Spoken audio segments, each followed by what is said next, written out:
Hola! Toleleje, toleleje. Kunin at basahin. Kunin at basahin. Ako po si Kuya Sam Pagaduan ng inyong kasama sa ating lumalim at mamunga Gospel Reflection. Ngayon ay March 18, 2026. Ang mabuting balita ng Panginoon ayon kay San Juan, chapter 5, verse 17 to 30. Noong panahong iyon, sinabi ni Jesus sa mga Hudyo, "Ang aking ama'y patuloy sa paggawa at gayon din ako." Lalong pinagsikapan ng mga Hudyo na patayin siya sapagkat nilabag na niya ang batas tungkol sa araw ng pamamahinga. At sinasabi pa niyang Diyos ang kanyang ama at sa gayoy ipinapantay ang sarili sa Diyos. Kaya't sinabi sa kanila ni Jesus, "Dapat ninyong malaman na walang ginagawa ang anak sa kanyang sarili lamang. Ang ginagawa lamang niya ay ang nakikita niyang ginagawa ng ama.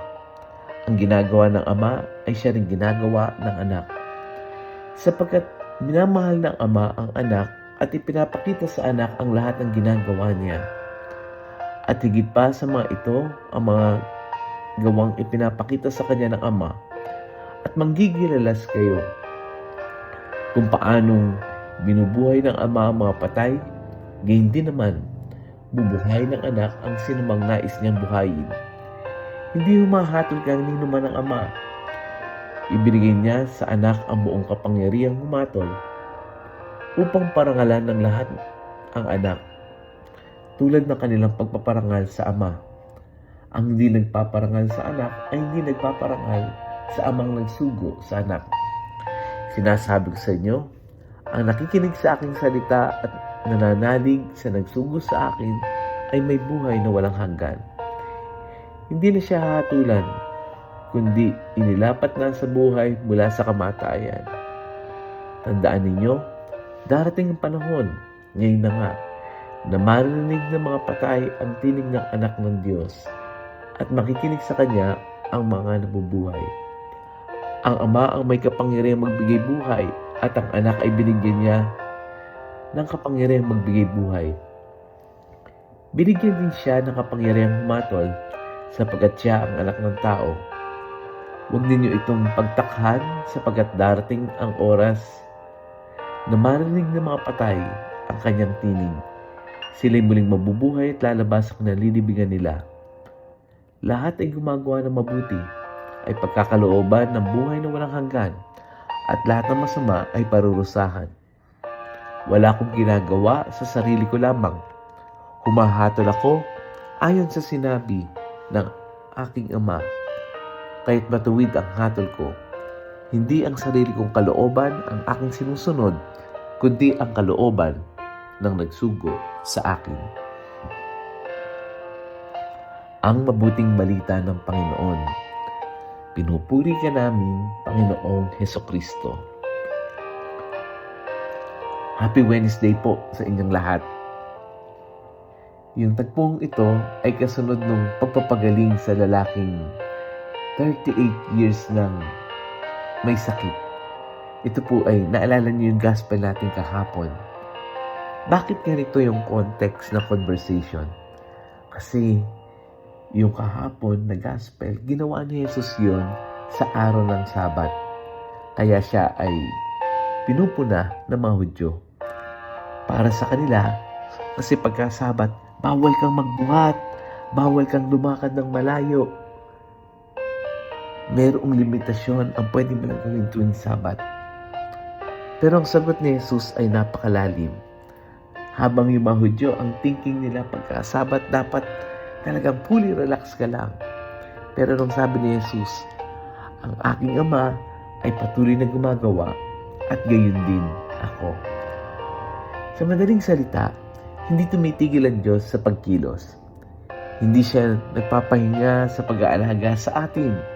Hindi siya huminto sa pagbibigay buhay. Hindi siya natatali ng limitasyon ng Sabat. Napakahalaga nito sa buhay dahil minsan akala natin kapag meron tayo yung pinapagdasal tapos medyo natatagalan, walang ginagawa ang Diyos. Kapag hindi natutupad agad, iniisip natin ay tahimik. Pero ang totoo, maaring tahimik pero hindi ibig sabihin wala siyang ginagawa. May mga pagkilos ang Diyos na hindi agad natin nakikita.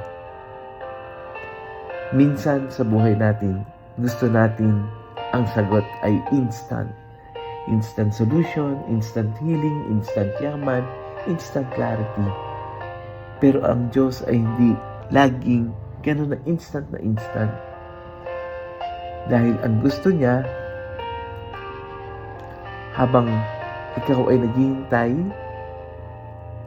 maayos yung puso natin. Habang tayo ay nasasaktan, gusto niyang ipaalam sa atin na pinaglalahim lang niya ang ating pananampalataya. Habang pakiramdam mo walang nangyayari, maaring may ginagawa siyang mas maganda sa inaasahan mo. Kaya yung gospel natin ngayon, paano natin siya maisasalapat sa ating araw-araw na buhay.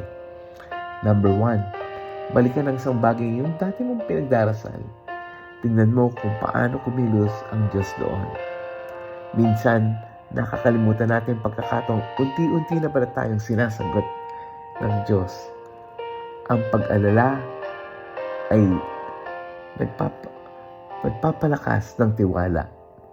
Pangalawa, sa gitna ng paghihintay, huwag itigil ang maliliit na mabubuting hakbang. Go on lang, diretso lang, kahit hindi pa malinaw ang resulta. Ang kabutihan ginagawa natin araw-araw ay bahagi rin ng pagkilos ng Diyos sa buhay natin.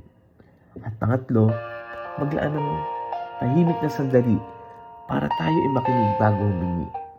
Hindi lahat ng panalangin ay pagsasalita. Minsan kailangan ding matutong makinig sa tahimik na paraan ng Diyos. Kaya, ano ang pinaka-message ng gospel natin? Sabi ni Jesus, patuloy na gumagawa ang Ama, gayon din ang Anak. Let us pray. Panginoong Jesus, kapag pakiramdam ko na tahimik ang lahat, turuan mo kong magtiwala sa Ama na siyang patuloy na gumagawa. Kapag hindi agad malinaw ang sagot, bigyan mo ako ng pusong marunong maghintay.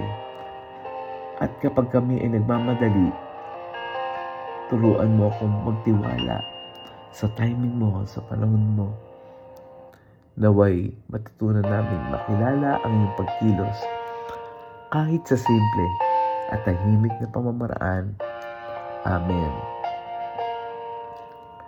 Friends, kahapon narinig natin sa gospel, napakatagal hinintay ng lalaki na mayroong magsama sa kanya, na mayroong magdala sa kanya pag kinalawkaw ng anghel ng tubig. Matagal na paghihintay. Yung gospel natin ngayon, ina-assure tayo na sa paghihintay natin, nandun ang Diyos. Kaya kung may kakilala kang pagod na sa paghihintay, i-share natin yung audio gospel na ito. I-share natin sa ating mga GC, kapamilya, kaibigan, kamag-anak. Baka ito yung mga gandang paalala sa mga malalapit sa atin sa pagkilos ng Diyos. Muli, ako po si Kuya Sam Pagaduan, lagi nag-aanyaya. Halina, tayo ay lumalim at mamunga. Lumalim sa pananampalataya at mamunga ng mabubuting gawa. God bless us all.